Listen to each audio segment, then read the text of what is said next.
പെണ്ണിട്ടാൻ പോകണം എന്നാലേ ഈ പറയുന്നതൊക്കെ അറിഞ്ഞിട്ടൊന്ന് പെണ്ണിട്ടാൻ പോയിക്കാം. പെണ്ണിട്ടുന്നതിന് മുമ്പ് നിർബന്ധമായിട്ടും ആൺകുട്ടികൾ അറിഞ്ഞിരിക്കുന്ന ചില കാര്യങ്ങളുണ്ട്. എന്താണെന്ന് വെച്ചാൽ ഒരു പെണ്ണിനെ കെട്ടിക്കൊണ്ടുവരാന്ന് പറയുന്ന സമയത്ത് ഒരു പെണ്ണിനെ നമ്മുടെ വീട്ടിലേക്ക് കൊണ്ടുവരാൻ എന്നുള്ളതല്ല, അല്ലെങ്കിൽ നമുക്കിങ്ങനെ കൂടെ കൊണ്ട് നടക്കാൻ ഒരു പെണ്ണ് എന്നുള്ളതല്ല അർത്ഥം. ഒരുപാട് ഇഷ്ടങ്ങളും ആഗ്രഹങ്ങളും സ്വപ്നങ്ങൾക്കുള്ള ഒരു വ്യക്തിയാണ് നിങ്ങൾ കല്യാണം കഴിച്ചുകൊണ്ട് വരുന്നത്. എല്ലാ ആണുങ്ങളും കല്യാണം കഴിച്ചുകൊണ്ട് വരുന്നത് നല്ലൊരു ജീവിതം, നല്ലൊരു ഫ്യൂച്ചർ എല്ലാം മുന്നിൽ കണ്ടുകൊണ്ട് തന്നെയാണ്. അല്ലാതെ പാതി വഴിയിൽ ഉപേക്ഷിക്കാനോ അടിപിടി കൂടാനോ ശത്രുക്കളെ പോലെ ജീവിക്കാനോ വേണ്ടിയിട്ടല്ല ആരും കല്യാണം കഴിച്ചുകൊണ്ട് വരുന്നുണ്ടോ. ഒരു ഭാര്യ എന്ന നിലയിൽ അവൾക്ക് നിങ്ങളിൽ നിന്ന് വേണ്ടത് നിങ്ങളുടെ എല്ലാ സുഖ സൗകര്യങ്ങളും, വീടും കാറും പണവും പത്രാസും മാത്രമല്ല. അവൾക്ക് വേണ്ടത് റെസ്പെക്റ്റ് കിട്ടണം, അംഗീകാരം കിട്ടണം, സ്നേഹം കിട്ടണം, കാര്യം കിട്ടണം. എൻ്റെ കയ്യിൽ കാശില്ല, സ്വർണ്ണമില്ല, പണമില്ല, വീടില്ല, പക്ഷെ നല്ല കെയറിങ് ഉണ്ട്, ഭയങ്കരമായിട്ട് ഞാൻ സ്നേഹിക്കുകയും ചെയ്യും. ഏതെങ്കിലും പെണ്ണ് കൂടെ ജീവിക്കോ? ഒരിക്കലും ഇല്ല.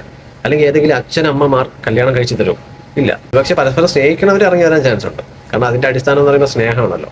അതെന്തായാലും തീർച്ചയായിട്ടും അവർക്ക് കിട്ടും. പെണ്ണ് കെട്ടുന്നതിന് മുമ്പ് തന്നെ ഞാൻ അവളെ സ്നേഹിക്കും, ഞാൻ അവളെ സംരക്ഷിക്കുന്നു ഉറച്ച തീരുമാനം നിങ്ങൾക്കുണ്ടെങ്കിൽ മാത്രമേ ആ ഒരു കുടുംബം നല്ല രീതിയിൽ മുന്നോട്ട് പോവുള്ളൂ. ഈ പറഞ്ഞ കാര്യങ്ങളൊക്കെ സത്യം തന്നെയാണ്. അതൊക്കെ മുന്നിൽ കണ്ടുകൊണ്ട് തന്നെയാണ് എല്ലാവരും വിവാഹം കഴിക്കുന്നത്. ജീവിച്ചു തുടങ്ങി പകുതി ആവുമ്പോഴാണ് രണ്ടാം ലോക മഹായുദ്ധത്തിന്റെ തുടക്കം ഉണ്ടാവുന്നത്.